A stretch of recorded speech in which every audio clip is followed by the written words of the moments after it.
గారిది మామూలు విశ్వాసం కాదండి.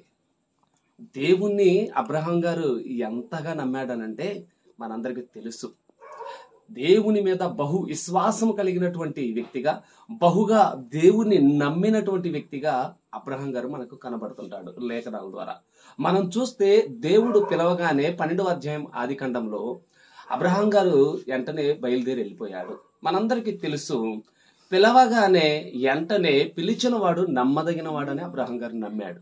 ఇంకా మనం చూడగలిగితే వృద్ధాప్యములో నిండు ముసలితనంలో దేవుడు చెప్పినట్లు అబ్రహాం గారికి ఇస్సాకు అను కుమారుణ్ణి ఇచ్చినప్పుడు, ఆ ఒక్కగానొక కుమారుణ్ణి దేవుడు నాకు బలిగా అర్పించవలెనే అని కోరినప్పుడు, ఆ యొక్క కుమారుని బలి ఇచ్చటానికి కూడా వెనకాడక దేవుడు చెప్పినట్లు చేయటానికి సిద్ధపడ్డాడు.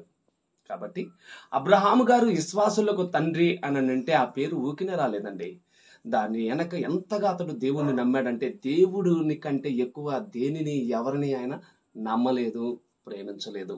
ఎక్కువగా ఆయన ప్రేమించింది దేవుణ్ణి. దేవుణ్ణే ప్రేమించాడు, దేవుణ్ణే నమ్మాడు, దేవుణ్ణే విశ్వసించాడు. అందుకే ఆయన విశ్వాసులకు తండ్రి అయ్యాడు. దేవుడికి స్తోత్రం.